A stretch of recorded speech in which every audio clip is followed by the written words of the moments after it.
हिवाळ्यामध्ये आपण वेगवेगळे पौष्टिक त्याचबरोबर गरमागरम पदार्थ बनवून हे खात असतो आणि त्यामध्येच अगदी आवर्जून बनवली जाते ती म्हणजे अळीवाची खीर. नमस्कार, जगस रेसिपीजमध्ये आज आपण अळीवाची खीर अजूनच जास्त पौष्टिक कशी बनवायची ते बघणार आहोत. तर या ठिकाणी तुम्ही बघू शकतात की अळीव हे अशा पद्धतीचे दिसतात आणि त्याला काही जण हळीवसुद्धा म्हणतात.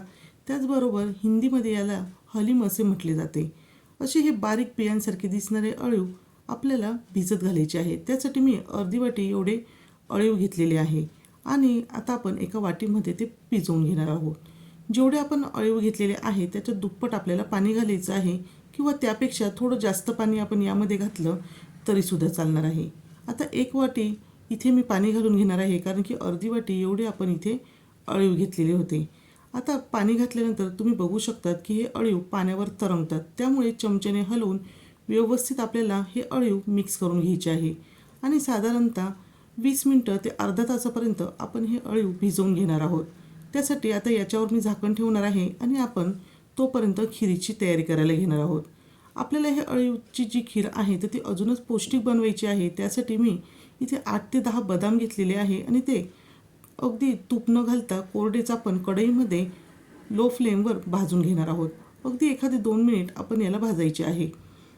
त्यानंतर आता हे भाजून घेतलेले बदाम एका प्लेटमध्ये मी काढून घेणार आहे आणि या खिरीची पौष्टिकता अजून वाढावी यासाठी मी एक वाटी यामध्ये मखानासुद्धा घालून घेतलेला आहे. इथे मी ड्रायफ्रूटमध्ये फक्त बदामाचा वापर केलेला आहे. त्याऐवजी तुम्ही तुमच्या आवडीनुसार सुद्धा यामध्ये ड्रायफ्रूटचे घालू शकता. मखाने छान कुरकुरीत होईपर्यंत आपल्याला लो फ्लेमवर भाजून घ्यायचे आहे. अगदी 4 ते 5 मिनिटांमध्ये हे मखाने छान असे कुरकुरीत होईपर्यंत भाजले जातात. असे आपण हातावर चुरून बघायचे आहे. चुरले गेले की समजावे आपले हे मखाने छान असे भाजले गेलेले आहेत. आता हे दोनही पदार्थ थंड होत आहे तोपर्यंत गरम असलेल्या कढईमध्येच मी 2 चमचे तूप घालून घेतलेले आहे आणि त्यामध्ये बारीक कट करून घेतलेले बदाम घातलेले आहे. यामध्ये तुम्ही काजूचा, अक्रोडचा सुद्धा वापर करू शकता. आवडीनुसार तुम्ही यामध्ये ड्रायफ्रूटचे घालून घ्यायचे आहे.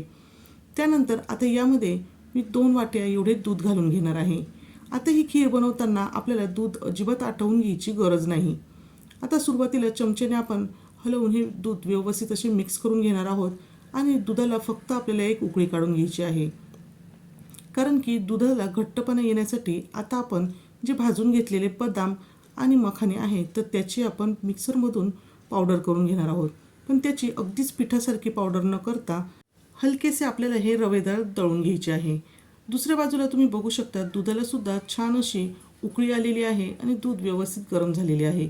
मिक्सरमधून मी बदाम आणि मखाना दळून घेतलेला आहे आणि तुम्ही बघू शकता रवेदार अशी याची पावडर मी तयार करून घेतलेली आहे. तयार करून घेतलेली पावडर आपण या दुधामध्ये घालणार आहोत.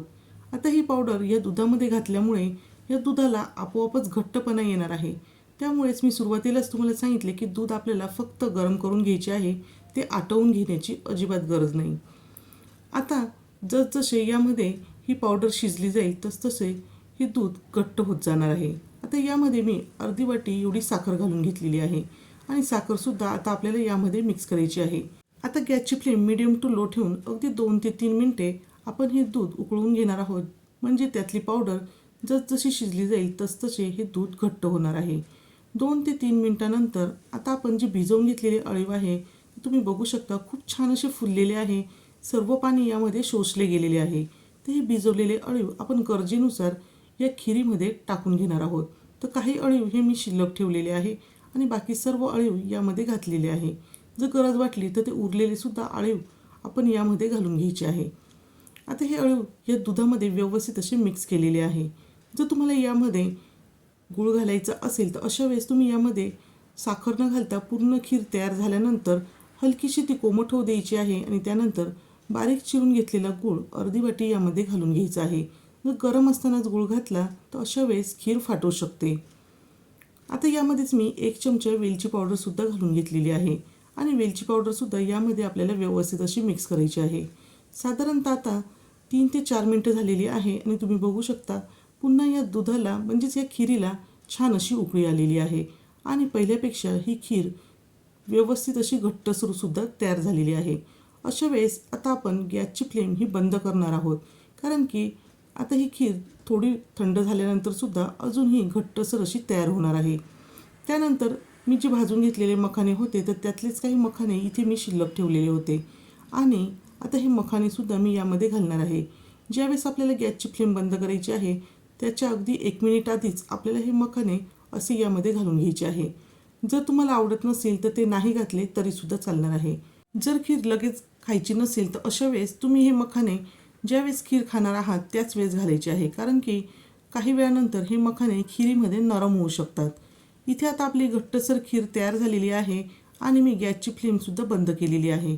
अशी ही अळीवाची जी खीर आहे तर ती आपल्या केसांसाठी फार उपयोगी आहे. त्याचबरोबर त्याच्याने हिमोग्लोबिन वाढते आणि बाळंतीण बाईला तर अगदी हा सकस आहार म्हणून सुद्धा दिलं जातं, कारण की हाडांच्या मजबूतीसाठी सुद्धा अळीवाची खीर फारच उपयुक्त आहे. पण अळीव हे गरम असल्यामुळे हे अळीव प्रमाणात खाणे खूप आवश्यक आहे. खूप जास्त प्रमाणात जर आपण हे अळीव खाल्ले तर अशा वेळेस उष्णतेचा त्राससुद्धा होऊ शकतो. त्यामुळेच हे अळीव जे आहे तर ते थंड वातावरणातच खाल्ले जातात. आता सर्वात शेवटी पुन्हा आपण यावर थोडेसे तूप घालून घेणार आहोत. तर बघितले ना की ही अळीवाची खीर बनवायला अगदी सोपी आहे.